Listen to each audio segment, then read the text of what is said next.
What is up, everybody? Today we are going to talk about what got me into motovlogging in the first place. And so we're on the R3, and my story about how I started motovlogging and why I motovlog might be a little bit different, so I just wanted to share it. We're going to get out of this Amazon truck's way. So the story of why I started motovlogging goes back a little bit, and I have to tell you some family history that's not so good about riding motorcycles. The story begins well before I was alive, and when my mom's brother got in a bad motorcycle accident circa maybe late 80s or so. He was riding something like a CB350, and he was on a lane or on a road similar to this, right? Double yellow line in the middle, some twists and turns, and the car crossed the yellow line into his lane, head-on collision with him, threw him about 40 feet is the number that people always say, 40 feet into the woods. And I don't think he was wearing a full face helmet. I don't think he was really wearing much gear, maybe like a pair of jeans or something.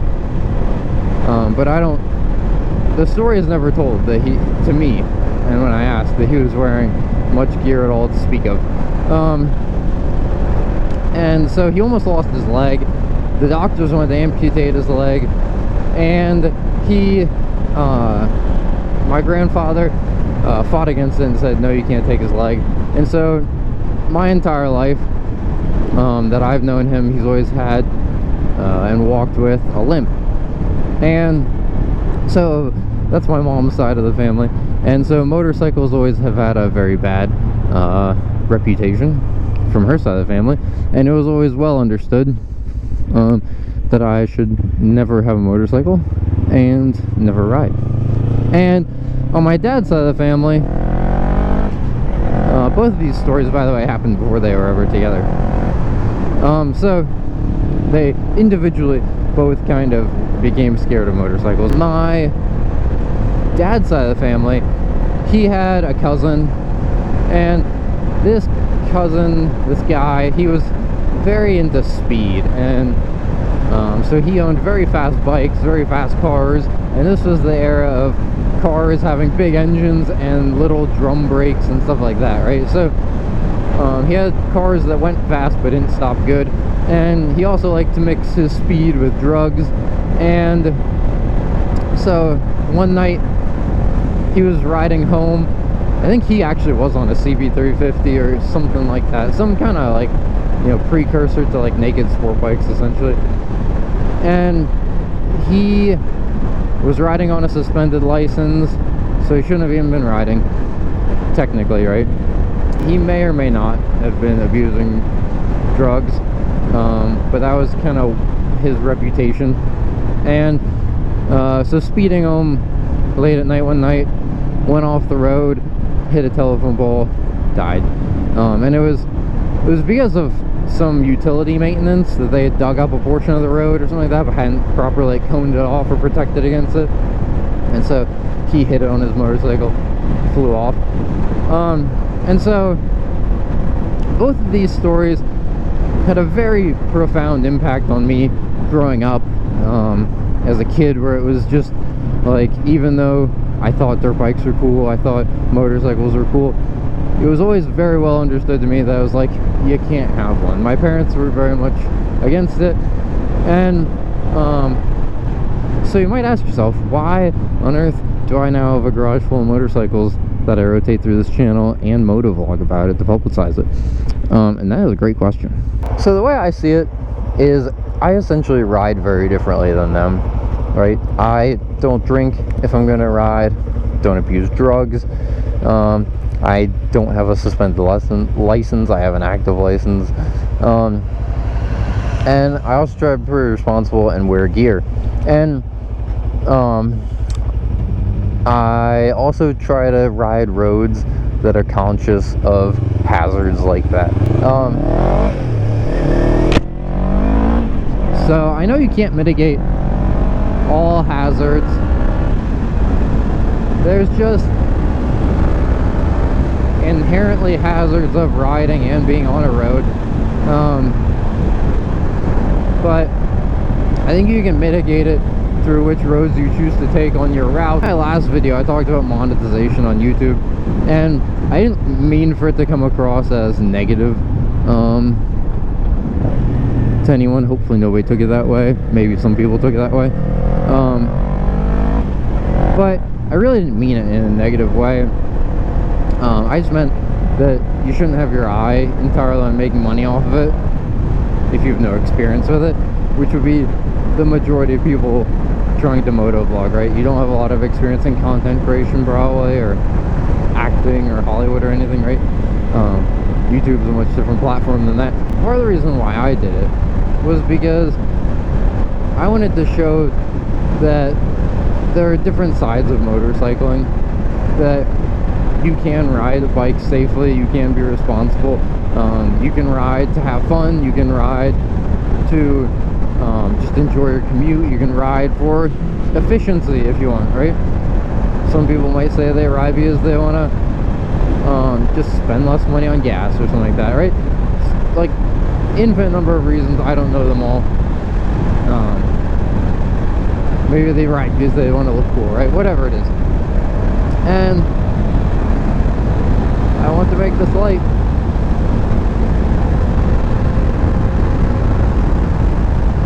I don't think my family or anyone actually watches these, but it can show you that motorcycles aren't necessarily all doom and gloom and causing pain to people and stuff like that. Like it has sort of been known and had that stigma in my family, and I think a lot of different people actually have that stigma too. Like most motorcyclists, and when I talk to people and they see that I have a bike, most people, their first reaction is something like, oh, I know someone that fill in the blank, got seriously injured, crashed, whatever. Like, and if you dig into the story, usually the person didn't really know what they were doing, or doing something dumb or whatever. I feel like I hear the story all the time about people who just started and then immediately give it up, or things like that. You know, but for some of us, it's just a little bit more than that. Like, you know, it's 30 degrees today in January, and I'm out riding just because I love to ride, right? Just put some layers on, go out, enjoy the ride.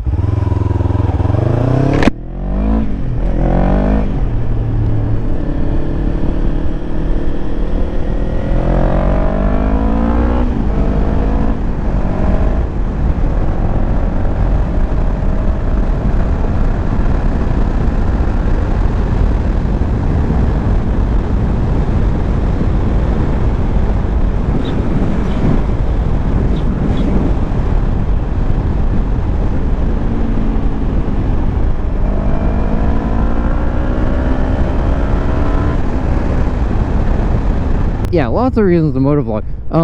Honestly, one of the reasons why I actually started motovlogging was because I watched a Mr. Beast video, and he just challenged and said, you know, all these people expect to be good at things immediately, and he was like, if I could go back and do it all over again, I would just make 100 videos.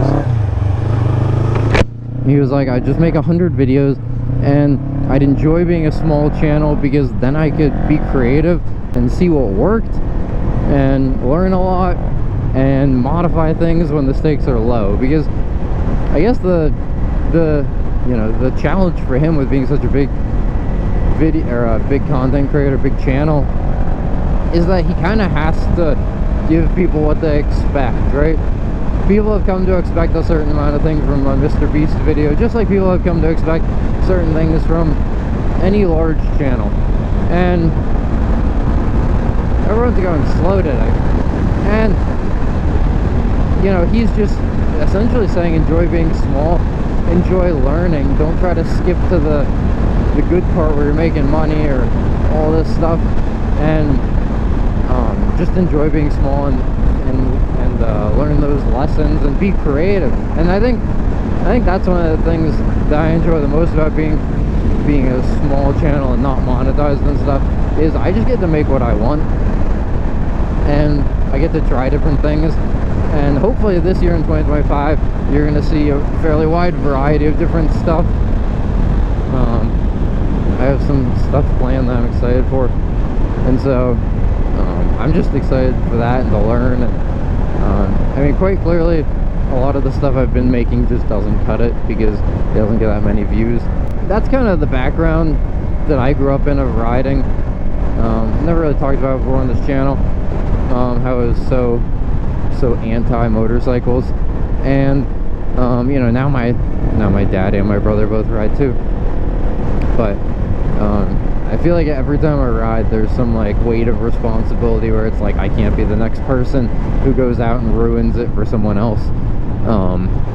You know, I can have fun and I can, you know, do all my stuff, but I don't want to, I definitely don't want to ruin it for anyone else, where people think that they shouldn't, or they're afraid of it, because I think that that's a great disservice to do to people. So anyway, I hope you enjoyed this video, and I will talk to you guys later. Thanks for tuning in.